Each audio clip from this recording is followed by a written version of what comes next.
LSAC has finally removed the logic game section from the LSAT and replaced it with the second scored logical reasoning, raising the question, will removing logic games reduce LSAT scores?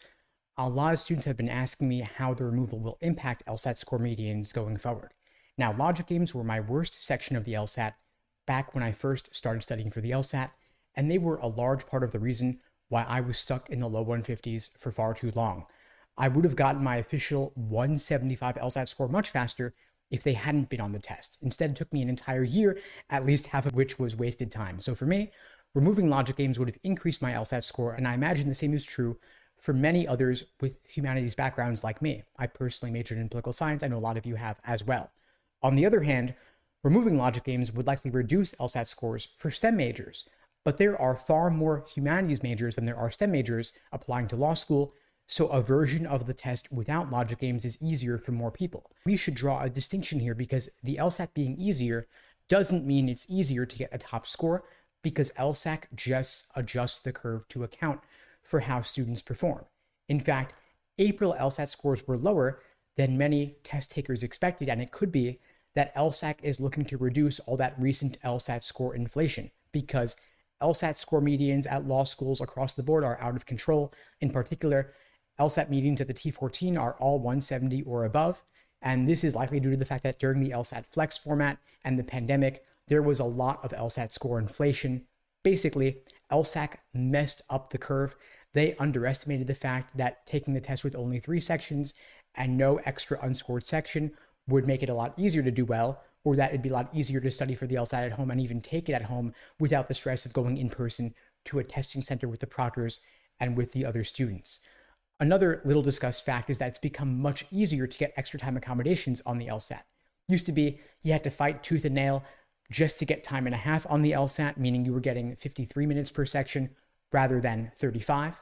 Now, all you got to do is get a doctor's note and you can get double time, triple time, or beyond. In fact, you got 160 minutes per section, while the standard timing is only 35 minutes per section. So this person's getting an extra 2 hours and change per section on the LSAT, taking it over 2 days with unlimited breaks. And so lots of score inflation for a variety of reasons. Now, that aside, the curve could become slightly more lenient without logic games, meaning you might be able to get a few more questions wrong and still get a 170, but because it's harder to get a perfect score on logical reasoning and reading comp, that doesn't mean it's actually easier to get a top score, because again, LSAC can just adjust the curve. In LSAC's own analysis of the data, looking at versions of the test with games and without, they found the curves overall came out pretty much the same.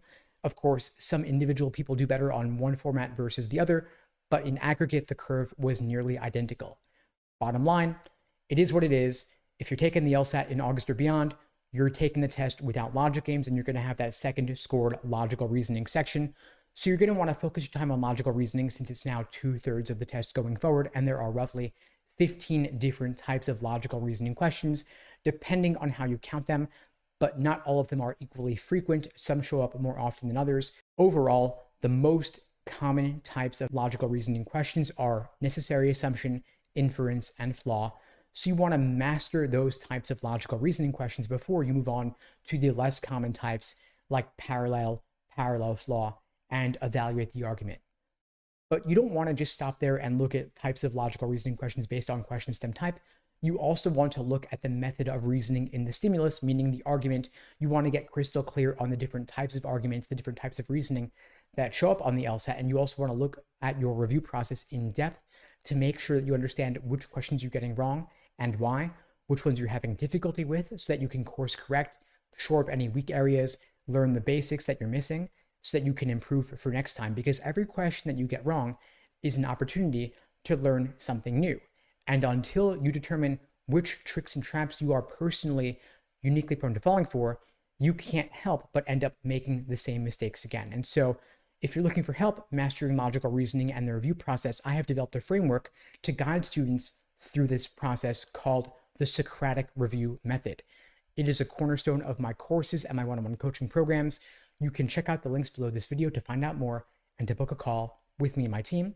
We'd be glad to help you out. And of course, we can all lament the end of logic games. I'm personally sad to see them go, even though they start off as my worst section, they end up being probably my favorite section to do for fun going forward. But of course, it is what it is. And law schools won't care which version of the LSAT you took. They just want to see that score out of 180 because, again, that goes to the American Bar Association, which in turn goes to U.S. News for inclusion in the ever important U.S. News law school rankings. And that's what helps law schools raise their medians, raise their status in the rankings. It's the biggest impact you can make on your odds of getting into law school. Anyway, folks, that's all for now. In the meantime, I wish you all the best and take care.